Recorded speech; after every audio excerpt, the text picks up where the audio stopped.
एक बहुत खूबसूरत महिला विमान में प्रवेश करती है और अपनी सीट की तलाश में इधर उधर नजरें घुमाती है।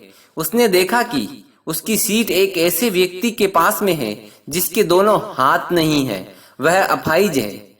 महिला को उस अपाहिज व्यक्ति के पास बैठने में शर्म महसूस होती है। उस महिला ने एयर होस्टेस से बोली, मैं इस सीट पर सुविधापूर्वक यात्रा नहीं कर पाऊंगी क्योंकि साथ की सीट पर जो व्यक्ति बैठा हुआ है उसके दोनों हाथ नहीं है। उस खूबसूरत महिला ने एयर होस्टेस से सीट बदलने का आग्रह किया। असहज हुई एयर होस्टेस ने पूछा, मैम, क्या बता सकते हैं आप मुझे कि कारण क्या है सीट बदलने का?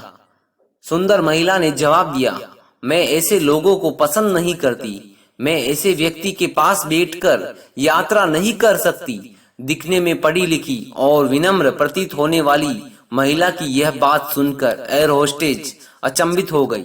महिला ने एक बार फिर एयर होस्टेस से जोर देकर कहा कि मैं उस सीट पर नहीं बैठ सकती, अतः मुझे कोई दूसरी सीट दी जाए। एयर होस्टेस ने खाली सीट की तलाश में चारों ओर नजरें घुमाई, पर कोई भी सीट खाली नहीं दिखी। एयर होस्टेस ने महिला से कहा कि मैडम, इस इकोनॉमी क्लास में कोई भी सीट खाली नहीं है, किंतु यात्रियों का सुविधा का ध्यान रखना हमारा दायित्व है। अतः विमान के कप्तान से मैं बात करती हूँ, कृपया थोड़ा धैर्य रखें। ऐसा कहकर एयर होस्टेस कप्तान से बात करने के लिए चली गई।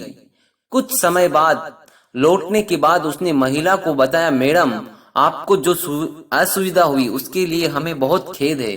इस पूरे विमान में केवल एक ही सीट खाली है और वो भी प्रथम श्रेणी में है।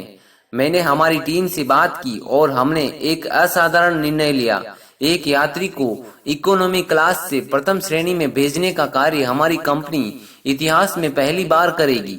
सुंदर महिला अत्यंत प्रसन्न हो गई, किंतु इसके पहले वह कुछ अपनी प्रतिक्रिया व्यक्त करती और एक शब्द भी बोल पाती, एयर होस्टेज उस अपाहिज और दोनों हाथ विहीन व्यक्ति की ओर चली जाती है और विनम्रता पूर्वक उनसे कहती है, क्या सर आप प्रथम श्रेणी में जा सकेंगे?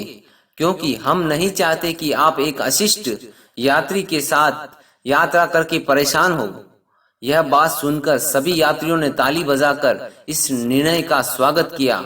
वह अति सुंदर दिखने वाली महिला तो अब शर्म से नजरें ही नहीं उठा पा रही थी। तब उस अपाहिज व्यक्ति ने खड़े होकर कहा, मैं एक भूतपूर्व सैनिक हूँ और मैंने एक ऑपरेशन के दौरान कश्मीर सीमा पर हुए बम विस्फोट में अपने दोनों हाथ खो दिए।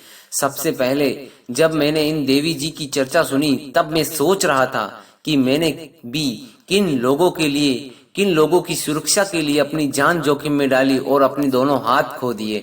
लेकिन जब आप सभी की प्रतिक्रिया देखी तो अब अपने आप पर गर्व हो रहा है कि मैंने अपने देश और देशवासियों के लिए अपने दोनों हाथ खोए।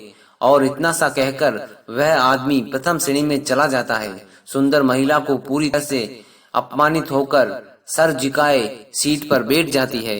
अगर विचारों में उदारता नहीं है तो ऐसी सुंदरता का कोई मूल्य नहीं। जय हिंद, जय भारत।